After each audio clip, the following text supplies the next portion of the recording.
시청자 여러분 안녕하십니까? JTBC 아침 뉴스입니다. 전북은 오늘 아침 전주 17도 등 11도에서 17도의 기온 분포를 보이고 있습니다. 오늘은 대체로 맑고 일교차가 크겠습니다. 낮 최고 기온은 전주 26도 등 24도에서 27도 분포로 어제보다 조금 낮겠습니다. 현재 일부 지역에 안개가 끼어 있습니다. 가시거리는 진안 180, 무주 480m 등입니다. 내일은 맑은 뒤 차차 흐려져 늦은 밤부터 모레 새벽까지 5에서 10mm의 비가 내리겠고 그 밖의 날은 대체로 맑은 날씨가 이어질 것으로 예상됩니다. 새만금 방조제가 온갖 쓰레기로 몸살을 앓고 있습니다. 바다 위를 떠돌던 쓰레기들이 방조제에 쌓이고 있는 건데 한 해 600톤에 달한다고 합니다. 오정현 기자가 다녀왔습니다. 녹이 잔뜩 낀 냉장고가 나뉜 겁니다. 옷가지가 돌무더기 사이에 박혀 있고 낚싯대, 폐타이어 등 온갖 잡다한 쓰레기들이 마구 뒤엉켜 널브러져 있습니다. 녹슨 냉장고입니다. 제가 확인한 구간에서만 나뒹굴고 있는 냉장고가 벌써 석 개째입니다. 이러한 쓰레기 행렬이 새만금 방조제 전체 구간 무려 33.9km에 걸쳐 끊임없이 이어지고 있습니다. 두께가 팔뚝만한 로프부터 스티로폼 덩어리, 거대한 어망까지 폐어구들이 많은데 조업을 하다가 유실된 것들도 있겠지만 못 쓰게 된 것들을 바다 위로 내던지는 경우도 적지 않습니다. 어민들이 많이 버리더라고요. 뭐 쓰레기고 뭐고 저 비닐봉지고 뭐고 그냥 휙휙 다 던져버린다니까요. 그냥 바다에다가. 헌 냉장고에다가 얼음 같은 거 갖다가 넣어놓으면은 얼음이 오래 가요. 그걸 쓰다가 저기 오래되면 그냥 버려버리는 거예요. 그냥. 길게 들어선 쓰레기를 거두는 데에만 매년 예산 16억여 원을 들이고 있습니다. 새만금 방조제 전 구간에서 정기적으로 1년에 2, 3회 정도 수거를 하고 있습니다. 그럼에도 불구하고 지속적으로 쓰레기가 유입됨에 따라 매일매일 깨끗한 상태를 유지하기에는 상당히 어려운 실정이 많습니다. 방조제로 쌓이는 쓰레기는 해마다 600여 톤. 애써 조성한 기회의 땅에 쓰레기 방조제가 오점으로 남을까 우려가 커지고 있습니다. JTBC 뉴스 오정현입니다. 지정 게시대가 아닌 장소에 불법 현수막을 내걸면 즉시 단속 대상입니다. 이를 방치할 경우 많은 사람들이 앞다투어 현수막을 내걸어 도시미관을 해치기 때문인데요. 단속에 앞장서야 할 공공기관들마저도 모르는 척 불법 현수막을 내걸고 있습니다. 주혜인 기자가 취재했습니다. 전북도청 뒷길을 따라 각종 현수막들이 줄줄이 나붙어 있습니다. 행사를 알리는 것에서부터 국가지질공원 인증 사실을 알리는 현수막까지 하나같이 지정 게시대가 아닌 가로수나 신호등에 내걸린 불법 현수막들입니다. 이 도로에는 수십 개의 불법 현수막들이 내걸려 있습니다. 이 가운데 대부분이 도청, 시청 등 공공기관에서 설치한 것들입니다. 역시 관공서인 전주 덕진구청 앞길도 비슷한 형편입니다. 바로 옆에 지정 게시대가 있지만 가로수에 버젓이 현수막을 내걸었는가 하면 행사가 끝난 지 한 달이나 지난 것도 그대로 방치돼 있습니다. 5개 광고법에 따르면 개인이든 단체든 지정 게시대 이외의 현수막을 걸 경우 최대 500만 원의 과태료가 부과됩니다. 하지만 민간단체나 기업과 달리 공공기관은 단속이 되는 경우가 거의 없습니다. 저희가 공공 현수막까지 찍어 다니기가 참 힘들잖아요. 사실은 그건 공공에서 협조를 해줄 상황이기 때문에. 단속에 나서야 할 기관이 오히려 불법을 저지르면서 도시미관을 해치고 있습니다. JTBC 뉴스 주혜인입니다. 전주시 청소 대행업체 근로자의 고용 승계를 두고 올 초부터 갈등이 이어지고 있는데요. 이 청소 업무를 전면 직영 체계로 바꾸는 논의가 필요하다는 지적이 일고 있습니다. 권대성 기자입니다. 지난 1월 진행된 전주시 환경미화원 공채시험. 20대 1의 경쟁률에 응시자의 55%가 전문대 졸업 이상이었습니다. 초임 연봉이 휴일 근무수당 등을 합치면 4천만 원이 넘고 전주시가 직접 고용에 정년도 보장되면서 인기 직종으로 떠올랐습니다. 하지만 전주시 청소 업무를 대행하는 민간업체의 근로자들은 똑같은 일을 하면서도 근로 여건은 전혀 딴판입니다.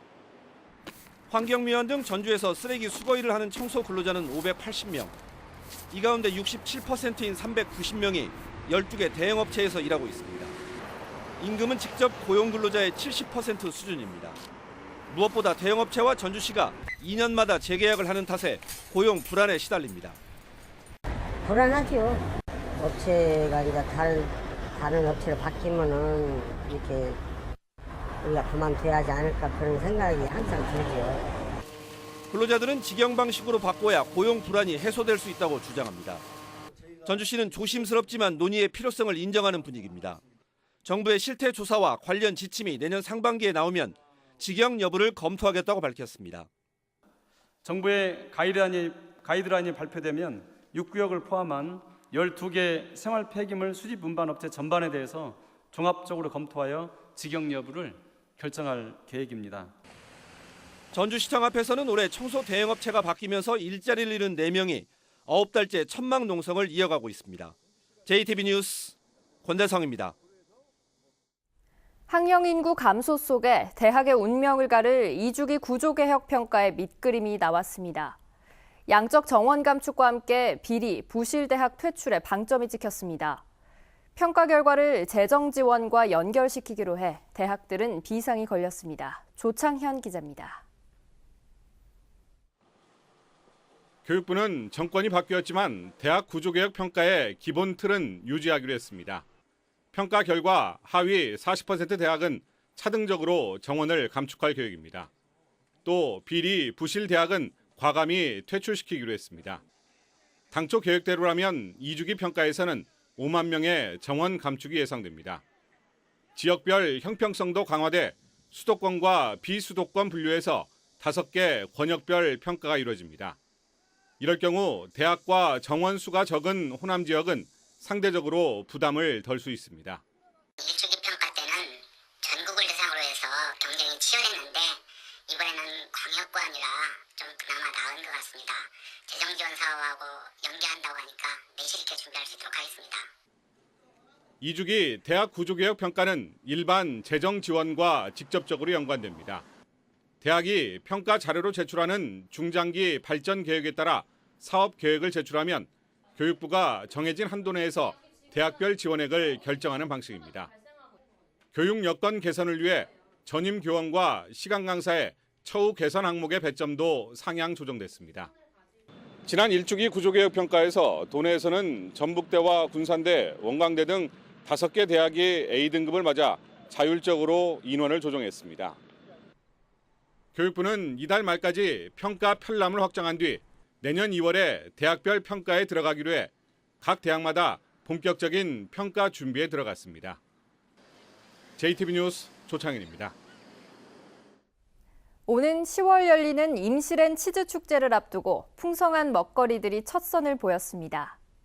중국과 교류의 폭을 넓히기 위한 제4회 군산 중국 자매우호 도시 교류회가 오는 14일부터 4일간 군산에서 열립니다. 시군 소식 나금동 기자입니다. 올해로 3번째를 맞는 임실엔 치즈 축제를 앞두고 먹거리 장터에 오를 풍성한 먹거리들이 첫 선을 보였습니다. 오는 10월 6일부터 9일까지 사흘간 열리는 이번 축제는 임실 치즈 테마파크와 치즈마을에서 열리며 전국 어린이 요리경연대회 등 80개의 다채로운 프로그램으로 꾸며집니다. 이번 품평회를 통해서 우리 임실 지역의 특색 있는 향토 음식을 발굴하고 우리 군을 찾아오시는 손님들에게 정성스럽고 맛깔스러운 음식을 제공하고자 합니다. 제4회 군산 중국 자매우호 도시 교류회가 오는 14일부터 16일까지 군산 라마다 호텔에서 열립니다. 지난 2014년부터 해마다 이어져 온 이번 행사에는 중국의 13개 자매우호 도시 관계자들을 초청해 중국과 교류의 폭을 넓히는 시간을 가질 예정입니다. 특히 우리 시가 추구하고 있는 관광이라든가 경제, 아동 그 분야에 맞추어 상호 협력과 그 나아갈 방향을 모색하고자 하는 것입니다. 최첨단 시스템으로 세단장한 익산 농협 미국 처리장의 쌀 가공 시설이 준공식을 갖고 본격적인 가동에 돌입했습니다.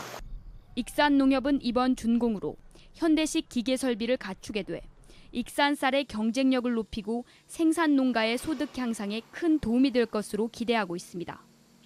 JTB 뉴스 나금동입니다. 전북 혁신도시에 금융타운을 조성하는 사업이 본격화합니다.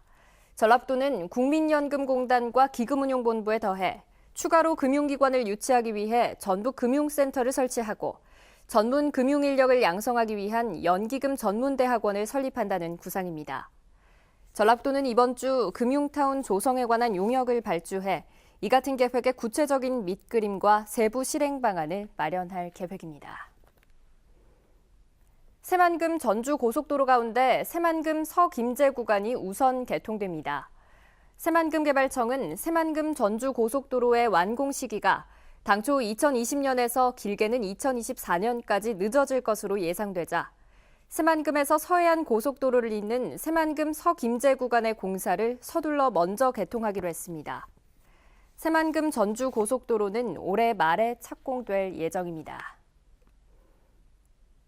폐교 위기에 놓인 서남대 인수 의사를 밝힌 한남대 학교가 자금 확보에 나섭니다. 한남대는 오늘 열리는 예수교 장로회 총회에서 500억 원의 인수 자금을 요청할 계획이라고 밝혔습니다. 한남대는 설립자 교비 횡령액 330억 원과 체불임금 180억 원 등 500억 원의 자금 지원이 확정되면 오는 20일쯤 서남대 정상화 계획서를 교육부에 제출할 방침입니다. 전라북도의 각종 고용 지표가 일제히 악화된 것으로 나타났습니다. 통계청에 따르면 지난달 전라북도의 고용률은 58.3%로 지난해 같은 달에 비해 3%포인트 하락했고 취업자도 89만 4천 명으로 4.7% 줄었습니다. 또 올 들어 안정세를 보인 실업률은 2.1%로 지난 2월 이래 6개월 만에 상승했으며 실업자는 2만 명으로 전년 동월 대비 63.3%나 급증했습니다.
JTBC 아침 뉴스를 마칩니다. 함께해 주신 여러분 고맙습니다.